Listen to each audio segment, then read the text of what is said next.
महानगर कांग्रेस कमेटी ने दीवानी चौराहे स्थित पूर्व प्रधानमंत्री चौधरी चरण सिंह जी की प्रतिमा के समक्ष एक दीपक शहीदों के नाम का कार्यक्रम का आयोजन किया। आज हम लोग सब यहाँ पर इकट्ठे हुए हैं। जो हमारे पहलगांव में घटना घटी थी उसको लेकर के भारतीय सेना ने अटैक किया। आतंकवादी जो अड्डे थे पाकिस्तान के, उसमें तमाम उसके बाद उसने कश्मीर में उन्होंने बमबारी की, गोलाबारी की, जिससे कि हमारे जो नागरिक थे वहाँ के मारे गए और हमारे तमाम लोग शहीद हुए। उनको प्रति हम श्रद्धांजलि अर्पित करने के लिए आए हैं यहाँ पर। बड़े दुख का विषय है और बड़े भारी मन से हम लोग कहना चाहते हैं कि जो सरकार है अभी तक हम लोगों को बताने नहीं आई है कि हिंदुस्तान के जो युद्ध भी नहीं हुआ, केवल अटैक हुआ। हमने उनकी सीमाओं में जाकर के कोई बमबारी नहीं की, लेकिन अभी तक हमारे देश के प्रधानमंत्री, जबकि पूरा विपक्ष एक था, उनको साथ दे रहा था, पूरा राष्ट्र एक सूत्र में बनकर खड़ा था, लेकिन इसके बावजूद ही प्रधानमंत्री जी का इंतज़ार कर रहे हैं आज तक की डेट में कि वो आए और बताए कि कैसे स्थितियां ये बनी कि जो हमारा समझौता, शिमला समझौता था, उसके अनुरूप जो बाहर के लोग नहीं बोलने चाहिए थे, वो राष्ट्र जैसे अमेरिका के राष्ट्रपति हैं, वो क्यों बोल रहे हैं, अमेरिका क्यों बोल रहा है, चीन क्यों बोल रहा है। ये एक बहुत बड़ा मुद्दा है जिसको सबने सामने रखा है। लेकिन छोटी सी बात तो यही है कि हम यहाँ पर अपने लोगों को याद कर रहे हैं। ये छोटी नहीं है उस रूप में, लेकिन महत्वपूर्ण मुद्दा तब बन जाता है जबकि अमेरिका के साथ में जिस प्रकार से सबसे पहले उन्होंने उस पर आकर के एक्स पर आपने बात लिखी और उसके बाद में पाकिस्तान और भारत के लोगों ने बताया, है ना। तो ये अमेरिका बीच में कहाँ से आ गया, दुख इस बात का है और इसका जवाब हमारे प्रधानमंत्री जी अभी तक नहीं दे रहे हैं, जबकि विपक्ष और पूरा हिंदुस्तान एक सूत्र में बंध करके उनको समर्थन दे रहा था।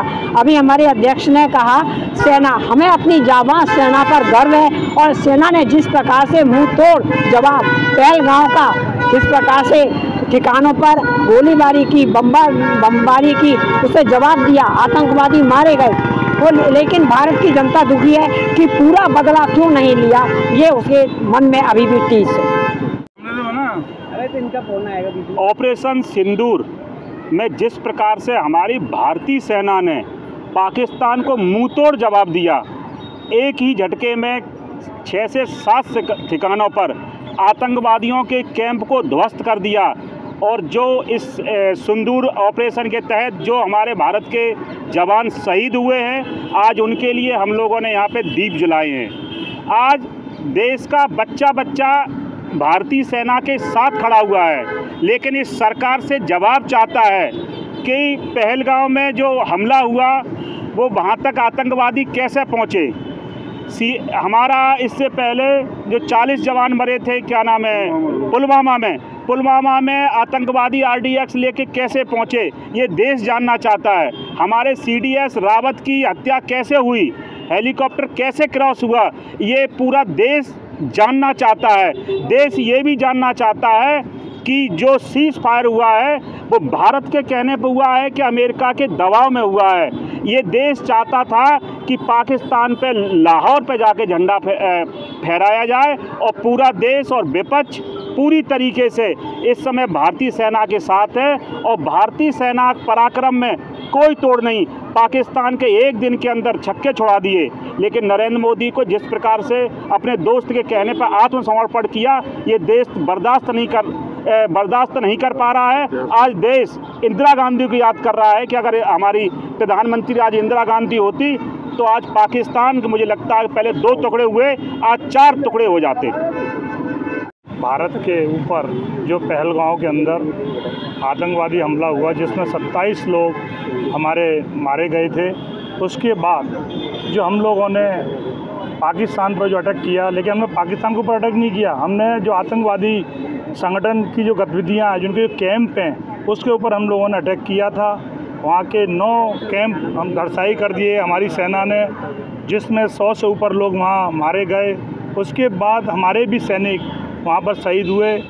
उन लोगों को हम श्रद्धांजलि अर्पित करते हैं, उन्हें नमन करते हैं। लेकिन POK के पास जब हम पहुँच चुके थे तो हमारी अमेरिका के राष्ट्रपति ने कहा था कि ये समझौते वाली जो स्थिति होती है ना, तो हमारे मोदी जी इसको मान गए।